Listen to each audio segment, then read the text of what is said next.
10 seconds remaining. 5 seconds remaining.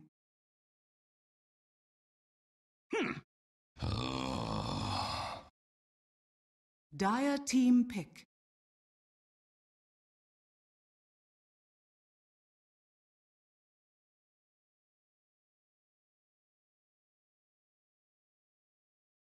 Clockwork. Back to game number 2 between Radiant Team team Empire and escalating. Mousesports. I'm Reddit. Joining me is my co-caster Halbert. Halbert, how you doing? Dire team pick. I'm even better actually. I really enjoyed that first game. Obviously, Team Empire never really looked like they were going to lose it, but there were some entertaining moments from both sides, and hopefully we'll see even more of the same kind of entertaining stuff. High-paced Dota is always a pleasure to watch, right? Oh, Team Radiant Empire. team I mean, ban. you know, Russians. What can I say? I know everyone always makes that joke, but it really is entertaining Dota. Dire team This ban. is the Summit Qualifier, of course. I think it is a lower bracket game. I actually have to double check that. Take us quickly through the picks and the bans so far, and you know what you think about them. Right, well, the Io, Ricky, and Earthspirit have been banned out so far by Dire Team team Empire, and ban. the response has been the big old Treant Protector, Warlock, Terrorblade, who really was a terror, and of course Weaver. So I like the fact that they're addressing one of the issues they had in the past with the ban so far. It's a good move, and of course things are playing out quite differently with the Clockwork and the Shadow Fiend coming 10 online, seconds as well as Crystal Maiden remaining. and Ember Spirit from Mousesports. What I do like, and this is really old school 5 thinking, but it seconds is the remaining. perfect hero to justify this, is Clockwork in the sort of the snatch and Reserve grab time. position, right?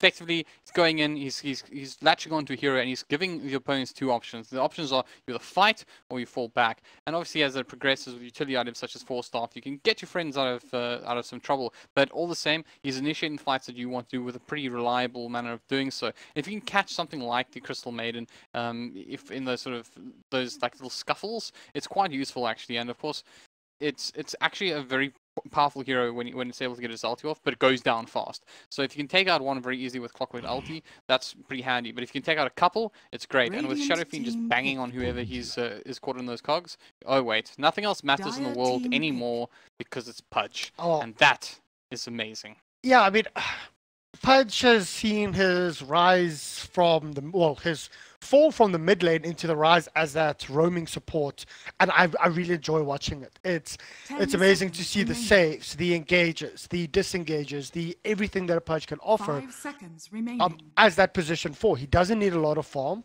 He just needs to be able to get in a good position, Reserve i.e. a time. blink or Force Staff. He needs to be able to get the hooks off, either get levels in his hook or get an Aetherlet to actually get that range, and a Pudge disrupts everything.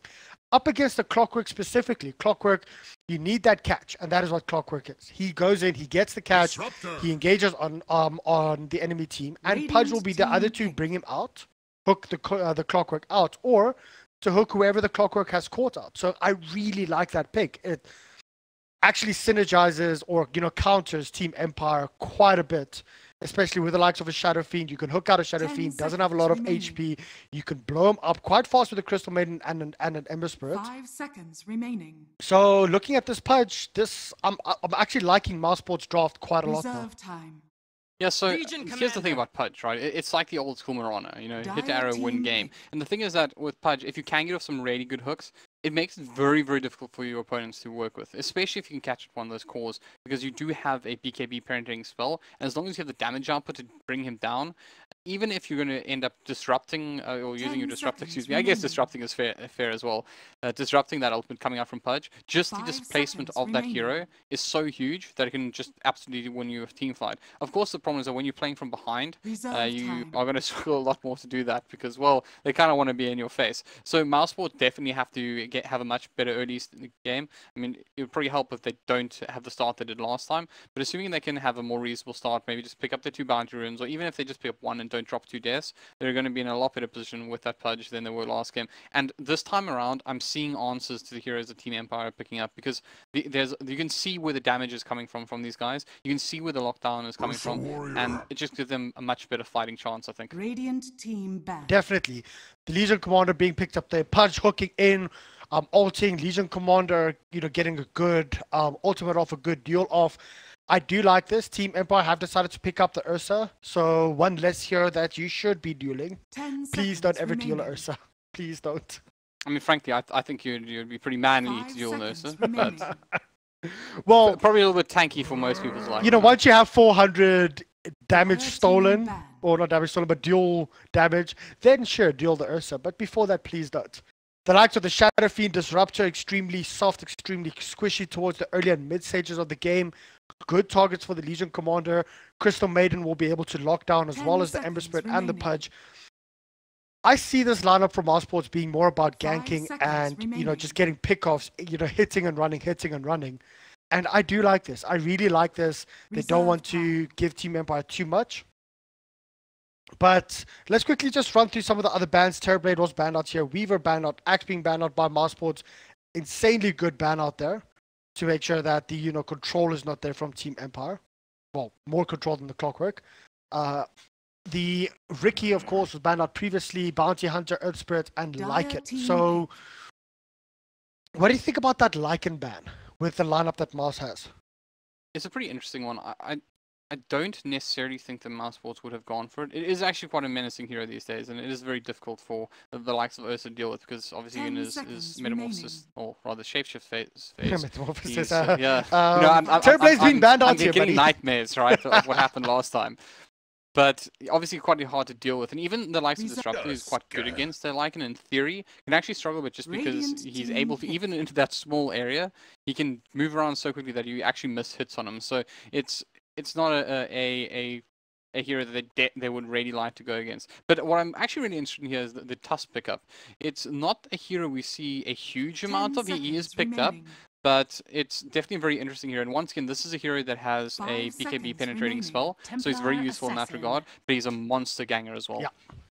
So the Tusk rounds, and I have to say this, Team Empire's drafting is actually on point, because the Tusk with the Ursa combo, with the Clockwork combo, it actually rounds up their draft very, very, very well. But the Templar Assassin being picked up here by Mousesports, so Madara on the Ember Spirit and Thug playing mid TA, so it's a carry Templar Assassin Ember, get it? Haha. Okay, carry Ember We've Spirit made to the another mid Beatrice, Templar effectively. Assassin. This is what happens when Reddit is having too much fun. But this is definitely going to be a fun game.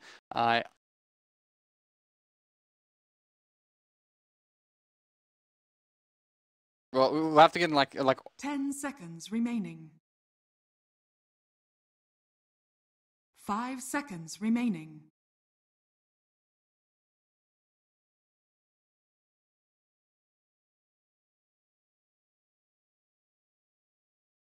you know, there's one real problem with Team Empire's lineup. Disruptor looks the wrong way. And of course now it's a bit later, but some of you may have noticed it. Every other hero was looking right, with Disruptor looking to the left. So King R is the odd one out. Maybe that's because he's planning to watch everyone's backs again and tank all those ganks. But okay, so game on. I think this draft is one that I feel is a little bit more evenly matched. Although it does have a similar sort of tail. Do not let that SF get strong. Do not let him get on top, because he is effectively the biggest. I think the biggest reliable source of damage. Obviously, Ursa is going to be a big threat as well. But that SF consistently able to hit from the back line is going to be a problem. But if you can get on top of him, he is in fact squishy early on. And the likes of Charge would love to get hold of him. Sorry, I just have to. I have to.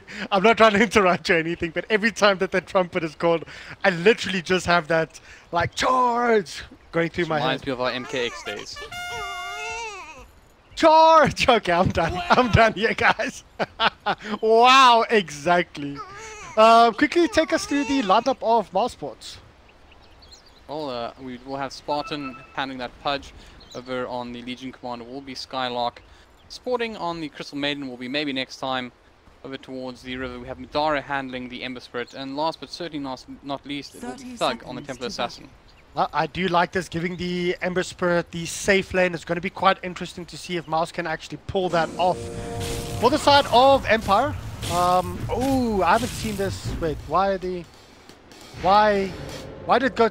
Okay, Clockwork, Mr. Ghostic just trapped his teammate in the cogs, and then they had to destroy their way and fight their way out of the gods. But I'll introduce the side of Empire shortly. We might just see an engagement coming through here. Spartan, he, I think, either got the hook or missed the hook. No, he missed the hook already. But this time, 3 bounty runes going the way of Mouz. Previously, it was Empire, if I'm not mistaken. In fact, that is correct. So I think this might be a sign of things to come. Well, I think like over the past 10 games that I've cast, the teams that have 3 bounty runes at the start have won. So, well, let's hope for game 3. That's always the caster's dream. It is going to be Mousesports on the Tusk here for the side of Empire. King R on the Disruptor. He actually played extremely well for me in game number 1.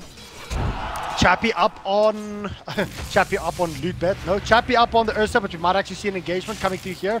There is, of course, a kinetic field that was already dropped, but it did not do much. There's the hook. It manages to get onto the Tusk. Tusk does go into snowball form and does manage to get out of that one alive. So tri-lane versus tri-lane. I have to introduce the rest of the guys quite quickly if I can.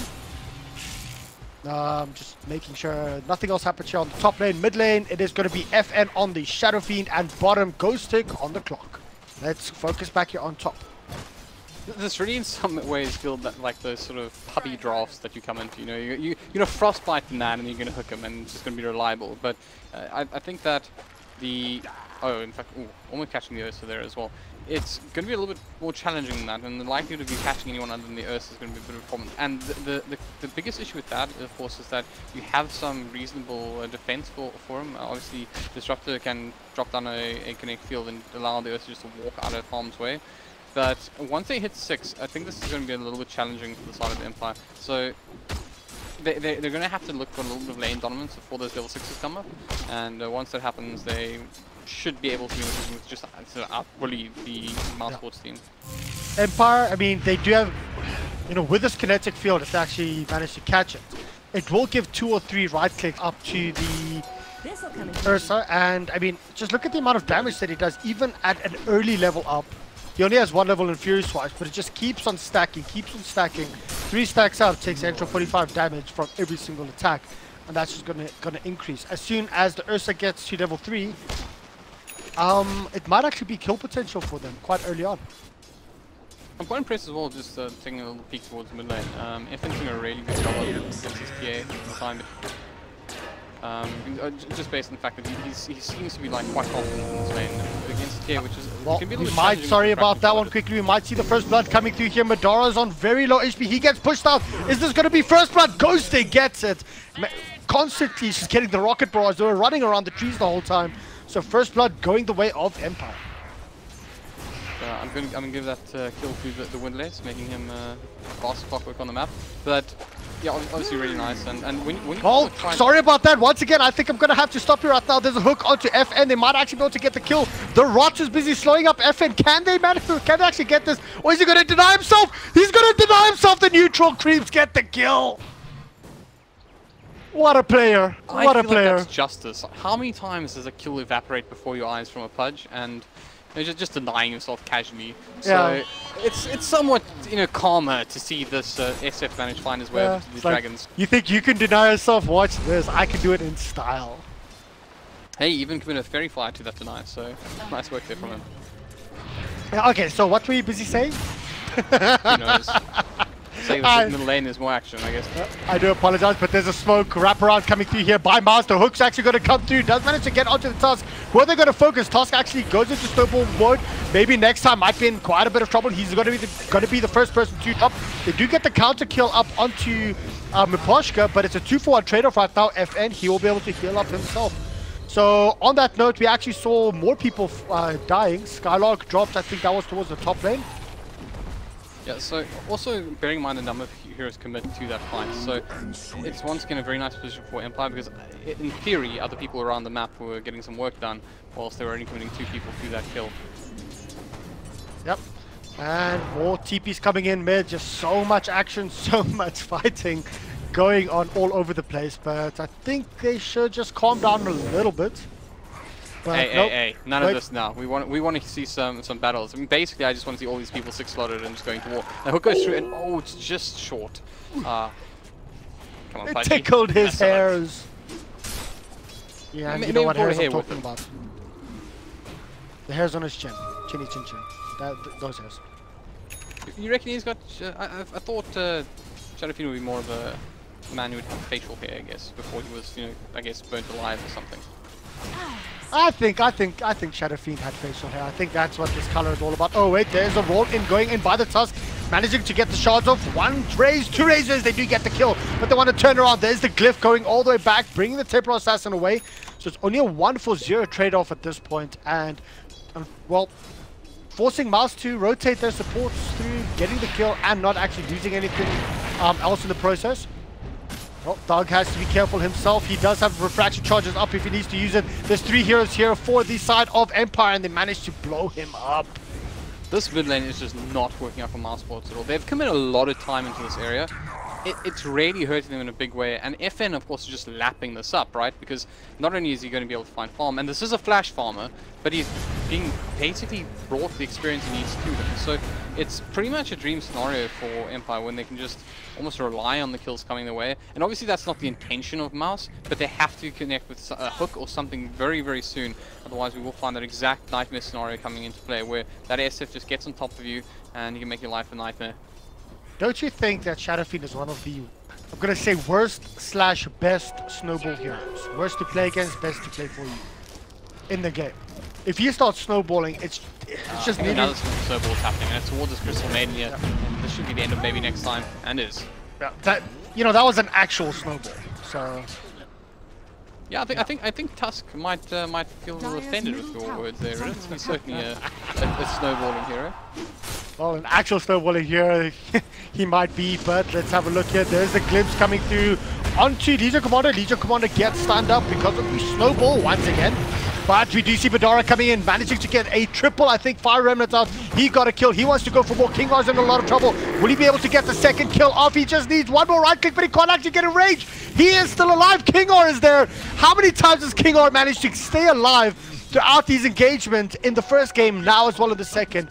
They managed to pick up the kill of the Ursa towards the tail end of that fight. But Mousesports all of a sudden getting a couple kills under their belt, and I think it's really what they needed. Oh, middle lane though, on that thought. There's the hook. Well, it was actually a hook shot coming in from the Clockwork, and a hook coming in from the Pudge, managing to pull the Clockwork away.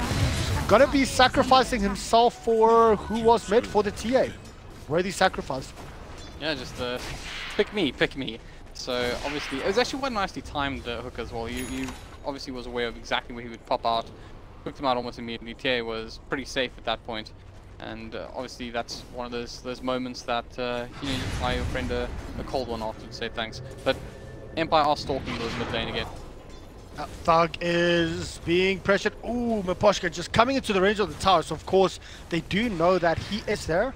Spartan once again just backing up this tier, and we actually brought that up. Oh, FN. Madara's busy chasing FN extremely fast and extremely deep, but nothing will happen from there.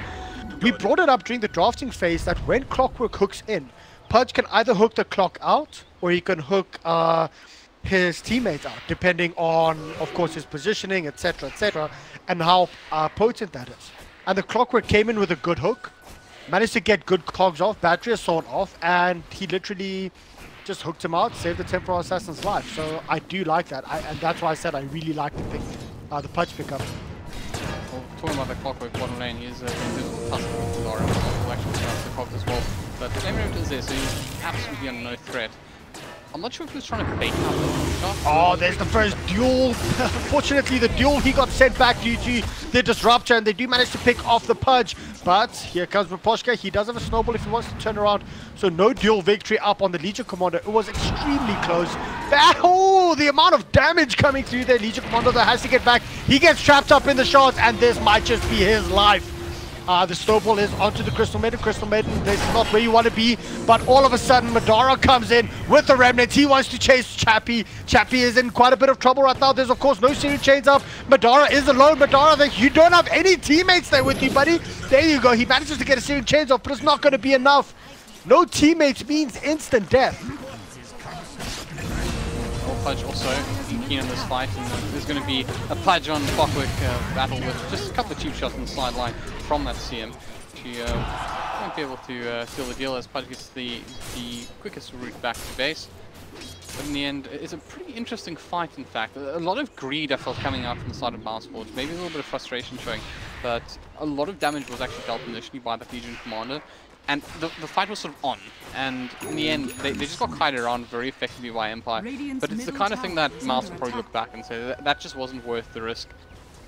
And in the end, obviously, once again, it's the side of Team Empire that really did take it one to the bank. Well, I mean, I honestly thought Madara was so close to actually getting maybe a couple of kills there if he had support coming in. Skylark might be in a lot of trouble himself. This Ursa just does so much damage. Here comes the snowball in, and it's going to be a Walrus punch to not finish the deal, but King R managing to get that, and much deserved. King R getting his first kill of the match. I actually really think it's much deserved because he's been playing so well. But middle lane, all of a sudden the Clockwork hooks in, trying to go man-to-man or toe-to-toe with the Templar Assassin, but Shadowfeet gets the kill. I think you need to talk a little bit. My voice is not going to survive this. Not joking, you know, I can talk for days, so... That's a lie. I've spent a weekend with you, friend, and I know it never ends. but I'm glad to talk. But here's the thing, right? Once again, we have the scenario where the laning phase hasn't gone well, and I think the 10-minute mark is an almost good sort of like rough estimate when we can say that the laning phase, quote-unquote, has ended, right? And once again, we see this really solid network lead for the side of Team Empire. But the biggest thing for me is actually how it's split up. It's not a case where you have the support who's like really doing very well and is a lot higher than his team. You literally have your 3 cores sitting at the top of the net worth graph. And that is the holy grail of Dota. When you have that, you know you are in a good position. And unfortunately, once again, it's significant. Obviously, we expect the Shadowfeet to have a really big sort of lead since he is a flash farmer. But if you look at the likes of the Clockwork being ahead of the likes of the TA, that's probably... Sorry, yeah. Oh, wait, what? He manages to get out of that. I literally didn't even hypecast that or do anything because I thought he was going to die. He manages to get up his Flame Guard to protect him from the Clockwork Rocket as well.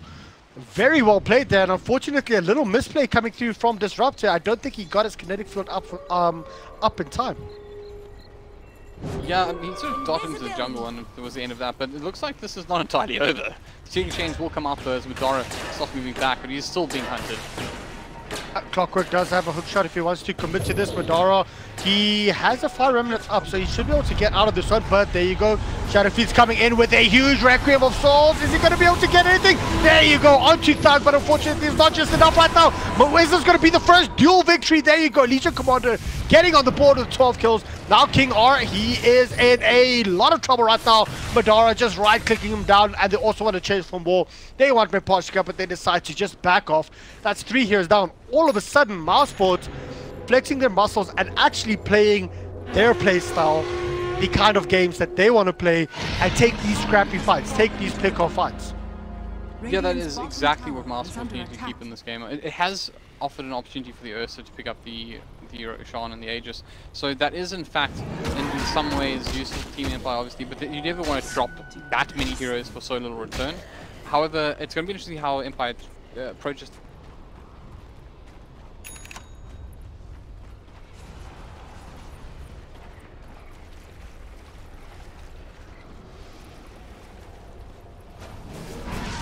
Yep.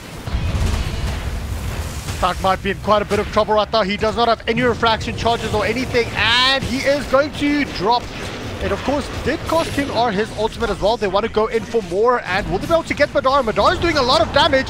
He will actually get a double kill, I think, from this. Was that a dual victory or not? I actually could not see because he was called back. Punch got the hook onto the Ursa. Ursa, of course, does have the Aegis of the Immortal, and are they going to try and protect him at all or not? Here comes FN. He's going to try and get the razors, gets the kill onto the Punch. Madara still wants more. He wants to go onto King R. Will he be able to actually get that kill? Unfortunately not. But it is going to be Skylark. Skylark actually did manage to get the previous duel victory. So once again, it's scrappy fights, and the scrappy fights are favoring Mousesports. They are in fact putting it back, and obviously even if these things break even because they're at a gold deficit, we're obviously going to see them get closer and closer back into this game. But I also want to just make one special mention to that team fight. There was an absolutely fantastic hook from the Pudge that pulled back that Ursa into the Crystal Maiden ulti, and obviously getting eaten up by Pudge inside of Team ulti has one result. but it did a lot more than just killing the Ursa. It actually won that team fight in totality because you were in a position where your Ursa was ready to unleash onto everybody standing up that high ground, and in the end he was pretty ineffective, and well, that's an Aegis down for little reward. Yeah, we spoke about the power that a Pudge can have in a game. It's not to say that a Pudge will always have that kind of potential or that power or that impact, but a good Pudge getting those hooks off, disrupting those team fights, it's exactly what Mousesports wants. Going in for another hook, narrowly missing 3 heroes, but I think they did scout it out. They do have a high ground, semi-high ground ward here as well. And do you think Mouse will press the advantage now, or are they happy to actually just sit back and farm up a little bit on the likes of Thug, on the likes of Madara as well? Or do they want to play aggressive? Do they want to go up against Effin on the Shadow Fiend, Chappie on the Urza? Do they want to take the fight to the side of Empire? Try and throw them off balance. Yeah, this is one of those weird times in Dota, right, where your team is effectively behind on net worth, and at the same time your team's playing with momentum behind them, right? And Empire, when you start getting to the sort of 2000 ranges of net worth lead, you're starting to wonder if you're even ahead anymore. It's very hard to keep tabs on that sort of thing when you're in game as a player. So Mousesports might actually feel that they're a little bit closer than they actually are, and if they do, I almost feel that favors them, because that gives them that sort of you know, gusto to really go in and give it a little bit of a high Empire. Oh, there's a hook! Great hook coming through by the Pudge onto the Tusk. He's pulling the Pudge, the Tusk back, and that's a 3rd win. All of a sudden, 3 wins in like 3 or 4 minutes for the Legion. Yeah, this is really very, very good. And since Legion, I wouldn't say had the greatest of starts of all time, this is really helping out in a big way, because he's getting that damage he needs now. And once again, it's all about that momentum. At the moment, Mousesports are a little bit on fire, and Empire kind of needs to slow the game down a little bit. But well, they just as soon as you said that, they spoke up and they want to take this fight. There's the hook shot onto the Temporal Assassin. Will they go for him? Well, there's actually a hook coming in from the Pudge himself to try and help out, but the TA did manage to get out of that one alive. Unfortunately, 2 heroes are down already for the side of Mousesports, but here comes Madara, wanting to go in. He gets a single kill, but the Requiem does a lot of damage. They're still fighting at this point. Madara dies. Now it's Temporal Assassin. Temporal Assassin is trying to do as much damage as possible, but it's not going to be enough. Did Temporal Assassin die back, or how is she back already, or did she just come back? Nope, she didn't buy back. She initially was able to blink out the cogs due to refraction. Oh, okay. And huge fight though. Yeah, it was pretty funny how it all played out, because I didn't see Empire getting off such a fantastic fight, being a realistic state of affairs of the last couple. But effectively, that blink actually was kind of a ironic thing to happen, in the sense that it feels good, right? You feel like that you're getting your team out of trouble, and now you're in for a better position. But what actually happened was they blew a couple of spells trying to protect her, and the moment they did that, Empire just, their eyes lit up, and they just said, well, this is our fight, and of course they punished them entirely for it. And even the Pudge, who was able to land his next hook, it effectively just repositioned Empire to actually kill Finn. So, not what they wanted at all, and a little bit disappointing after the sort of little bit of run of good fortune they had before. Well, as a Pudge, you win some, you lose some, but I definitely agree on that. Getting that blink out did put the side of Mousesports a little bit in a worse position, because they used spells, they used abilities to try and get the TA out. That actually makes a lot of sense. I didn't think about it that way. So let's have a look and see what Empire decides to do now. Hook shot coming in, and there's the hook onto Ghosting. This time it actually lands onto the Clockwork. Will they decide to turn around? Will they decide to get any other kind of kills? Here comes Skylark. He wants to go in. He wants to try and go in for a duel, but unfortunately, no one is down just yet except for the Clockwork. So Mouse, this is a scrappy fight. These are the fights they want to take, because these are the fights that they're good with. They can turn around. They can do whatever they need to. Madara is going to be getting a kill onto King R, even though he's been playing tremendously well. That's 4 heroes down. And this just goes to show how important that hook is when the Clockwork comes in. Oh, well, Finn, it will be out of trouble. Is there anything on this? No, no reveal on the Pudge, so Finn will be okay. Yeah, he goes for a blind hook.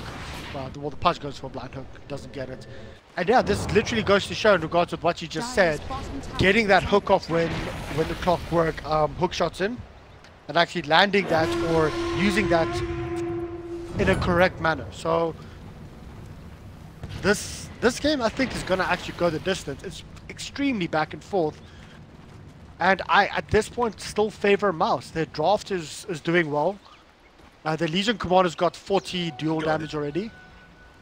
Ember Spirit has his Boots of Travel up.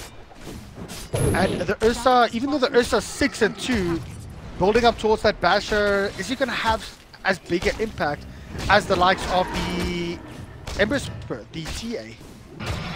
Well, there's also worth mentioning as well that this Legion Commander is in fact also going for a Blade Mill, and the problem with that for the side of Team Empire is if he ever gets on top of that Shadow Fiend, Shadow Fiend's going to break himself on that Legion Commander, and you just can't allow that to happen.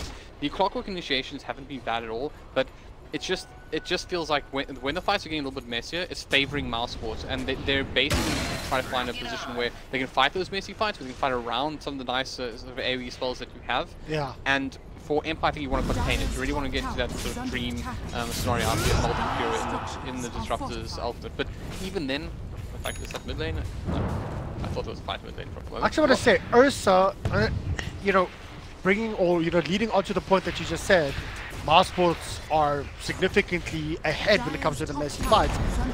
But it's quite interesting because Ursas like messy fights. They like those one-on-one targets. They like if a fight is split up where they can focus, but on that note, quickly they jump in onto the middle lane, onto the bottom lane. Shadow Fiend, oh, the winner! I actually want to check where did that winner go onto. I think it was onto the Legion Commander, but unfortunately dying towards the end. Chappie might be in a lot of trouble himself. He has got in, well, he isn't raised up, but very good cogs blocking off the Temporal Assassin. Unfortunately, it's not going to be enough. Chappie has died. Now they want to go in for more. They want to actually try and kill the Temporal Assassin, but they can't.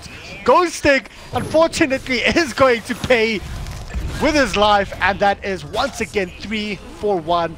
Good engage, good blink coming from the Legion Commander, getting that duel victory and just setting up the fight for the side of Mouse, playing very well. These are big swings, man. This was a side that had a very early net worth lead of about 6,000 gold.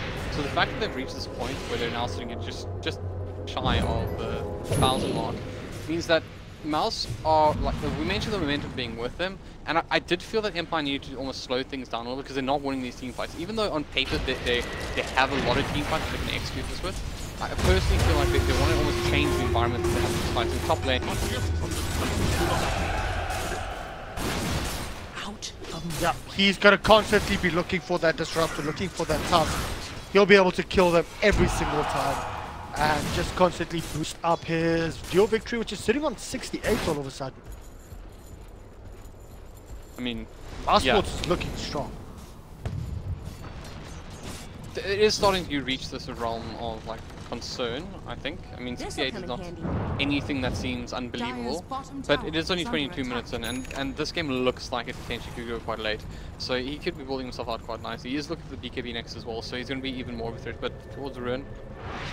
Well, towards the top side, that is actually going to be a dead TA. I was busy replying to people on the chat because the guys are actually extremely supportive. Yeah. Before we go down that route, Pudge manages to get a kill onto the Clockwork because of a very good hook. He is not actually even going to go for the deny. Madara comes in. Madara's been playing extremely well. There's the Legion Commander once again sitting on 82 dual damage at this point. And Madara just wants to go in for more. Madara literally the whole time is just gunning the side of Empire, showing them how it feels to be face rushed. Yeah, this is looking more and more promising. They pick up the Roshan here as well, so the buybacks are coming in. And yeah, you have to buy back here. And I want to bear in mind the TA also bought back into this, so it's almost like a little bit more reasonable to do so. But on the front lines, Madara, he looks like he's ready for a fight. Yeah. To be honest, I really like this. Madara's been playing so aggressive, so in Empire's face. And is Empire going to go for a hookshot? No, they can't because, well, they can, but I don't think Mouse will actually give them the opportunity. They forced out to buy back themselves, even though, sure, the TA bought back. They're just going to fall back, push out the lanes a little bit, and try and go for Rush next time. But Temporal Assassin's got Blink up, got a full Desolator up as well.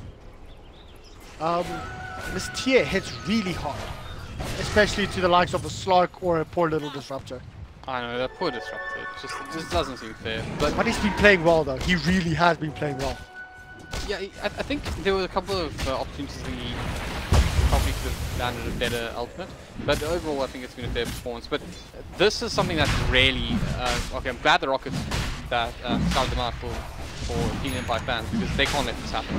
Well, TPs are coming in right now. Are we going to see an engage? Let's zoom out and let's have a look. Here we go, Moposhka. He is busy scouting it out, and they actually want to go in for more. There's the hook shot coming in. It actually does that, but the Purge gets the hook out. Clockwork gets hooked out completely. They still want to try and get the Aegis.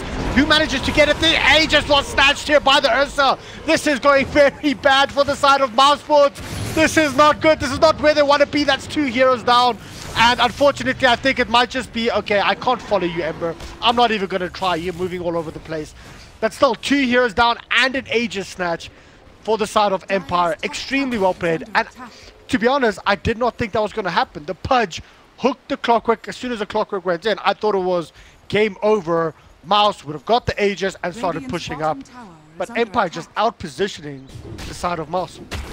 Dota truly is a very cruel mistress. Wow. That actually would have gone the way of TA, but she got stunned by Roshan. Oh, you're kidding me! That allowed the Ursa just jump in, wreck her, pick up the Aegis, and in the end it looks so different the way it could have. But top lane, you see the Clockwork dueling a fight he probably doesn't want to be in, and well, Spartan just wanted the assist or the kill secure. But seriously, the flash trend actually really useful, so I think that's fair for him to do that. Yeah, but Ivan. To be honest, I didn't see the stun coming through, from Rosh. I'm very unlucky if that is what happened. Shame. It's possible it was something else, but I definitely recall TA just being shut down well before it happened. So it's an interesting one, but you got to take those chances, and the pendulum swings both ways. You know, you'll get that luck your own way sometimes, and of course Mouse, they still have pulled this back in a big way, and I think they'll still be feeling pretty confident. And if it is in fact the case that they got a little bit unlucky with that, I think they'll still be playing with a lot of confidence. Well, looking at the net worth right now, only sitting at 300 in favor. Oh wait, quickly, I saw someone's dying instantly. Crystal Maiden also dropped. I'm not sure where. And unfortunately, poor little Legion Commander was sent back all the way to the top lane. Actually, I believe it was TA. She actually linked in through the glimpse, managed to get off 2 shots onto the Disruptor. With a little bit of assistance from a friend, was able to finish the job. So Thug, he'll appreciate that one. And perhaps you'll look at it as a better opportunity to farm. Yeah, it's like, it's fine, I'll go in, I'll help kill you, and then I'll just go back to farming. It's like those times when you get sent back by a Disruptor. When you get sent back by a Disruptor, just as soon as like you actually get jumped when you're trying to jump, and then you get sent back by a Disruptor and you survive. Yeah, well, in this case, it was perfect, right? Because he goes in, he gets the kill, and he goes back to farming. Life is good. Ah, okay. Profit. I wish. Well, you see, sometimes you're lucky and you get sent back, other times you're unlucky and you lose the Aegis. I mean, if it was you or I, we would literally be somehow magically teleported back into the opponent's fountain. Because that's our kind of luck. Hey, something similar has happened before when I TP'd out of the enemy base, landed, and I was actually sent back from lane all the way back to the base. Good fun, good fun. Yep. At least you got the fountain buff for a little while. Yeah, well, that's when I was playing in Nature's Prophet, so I TP'd it to try and kill the courier, then I TP'd out, then I got sent back. And that they call karma, friend. That they call karma. Yeah, and I didn't get the courier. Justice has been served. But enough about us and our nonsense. We'll see the side of Team Empire here picking up this bounty and looking pretty aggressive. So obviously with the tails up a bit, looking for a potential kill. They are only just barely in the lead. In fact, I think that's going to potentially change hands any moment when the next creep wave arrives. But it looks like they are interested in this tier 2, and that is something we haven't seen a huge amount of pressure on for a while, is these tier 2s. Obviously, the side of Mousesports have picked up the tier 2 in the top lane, so we'll have a little bit of extra presence being around the map, but all things are now kind of even. But I have to say, Mouse being dominant here, actually taking the fight to Empire, not allowing Empire to dictate the pace of the game.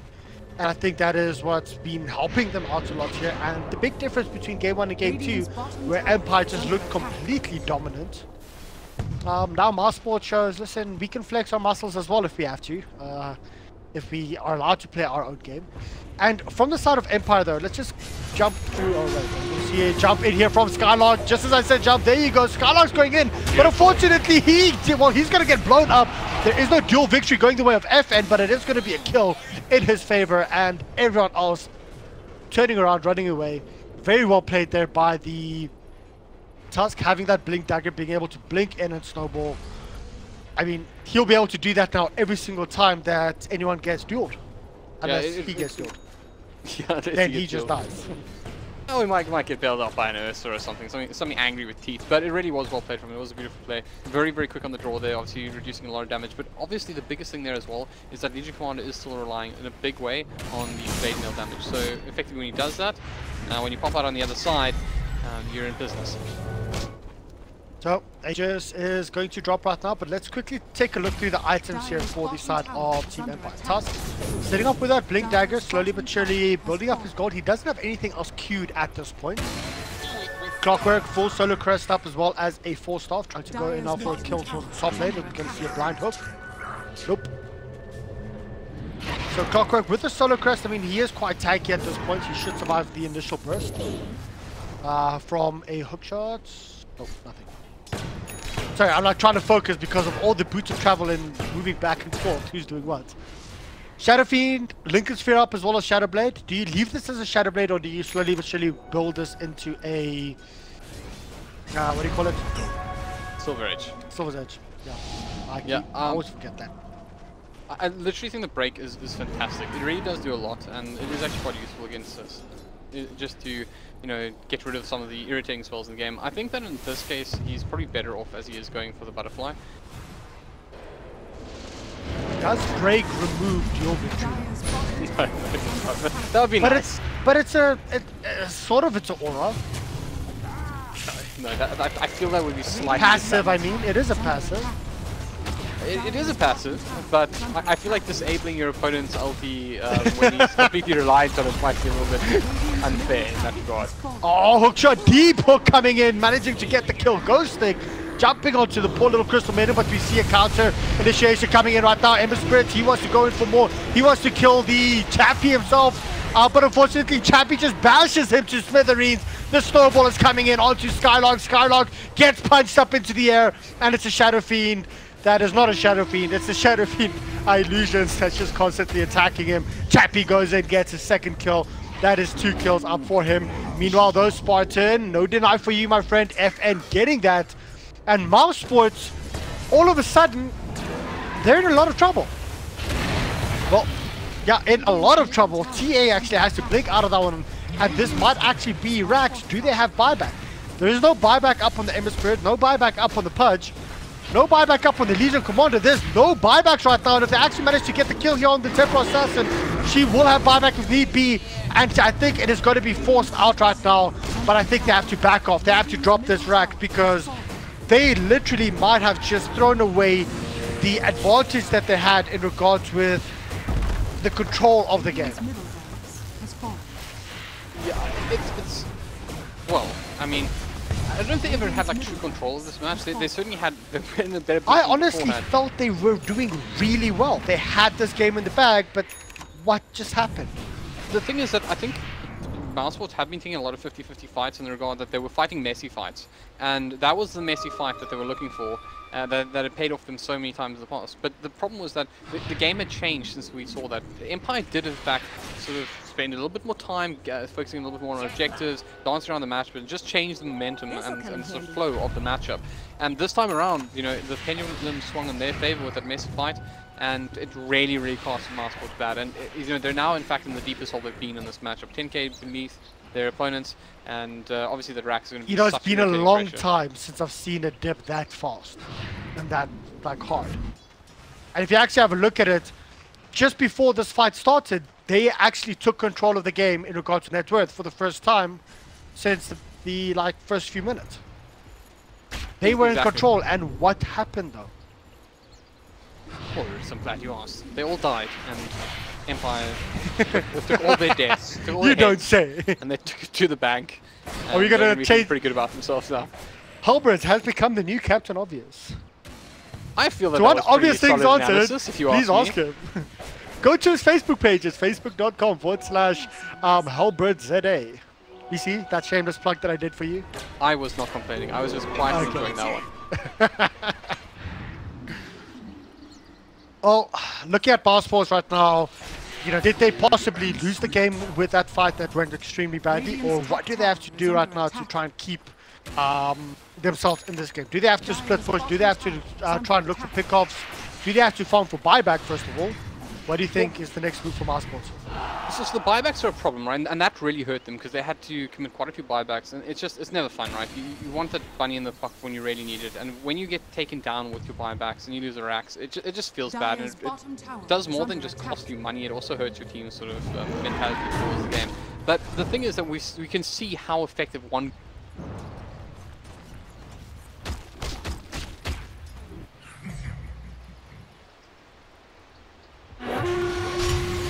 There's a smoke coming through. BKB pop going straight in onto the Tusk, getting the duel. Will he actually be able to get the kill? Unfortunately not. He gets stunned up. There you go. There's a big engagement coming through. They managed to get the Tusk eventually. Now they want to turn around. They want to go to the Clockwork. Clockwork's in a lot of trouble right now. Madara managing to get the kill, but unfortunately FN's turning in.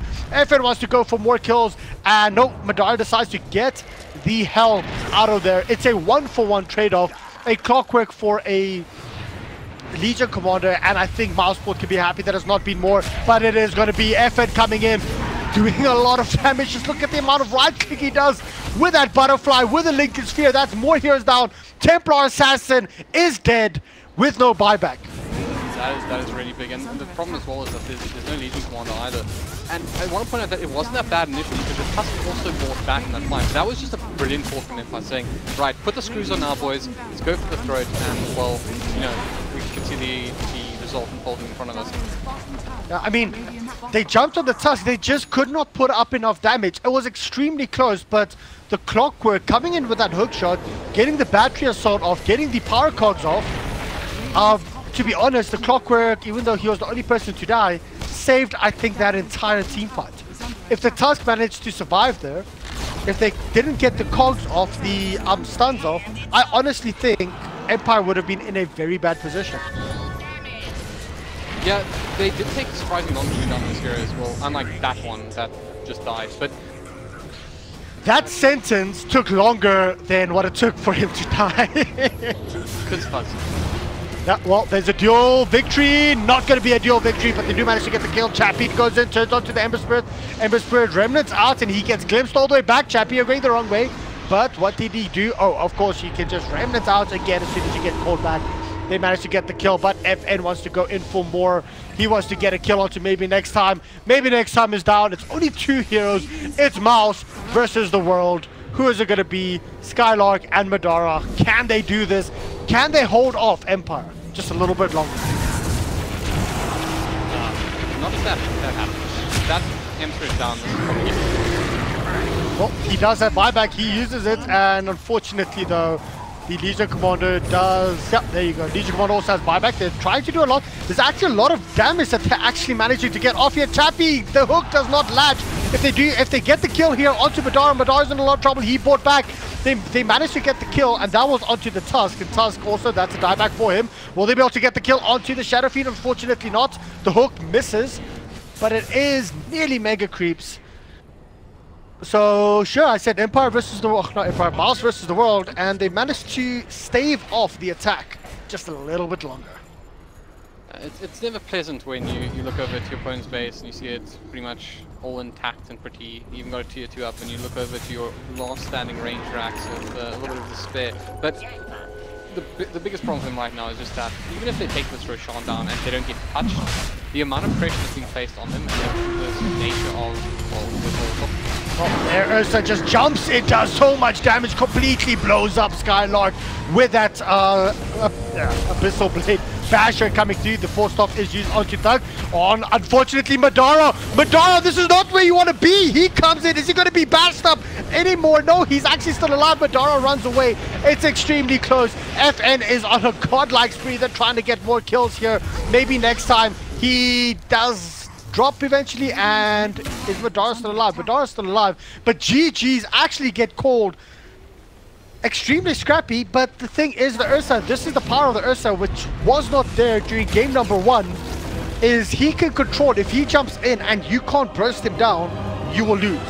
We spoke about the fights. You need the fights to just be a little bit longer than that 5-second mark for the Ursa to actually come into play. And Mousesports just couldn't burst him down within a few seconds. Yeah, I think Mousesports played a better game, and I think, you know, hey, we're casters, we're always allowed to go for that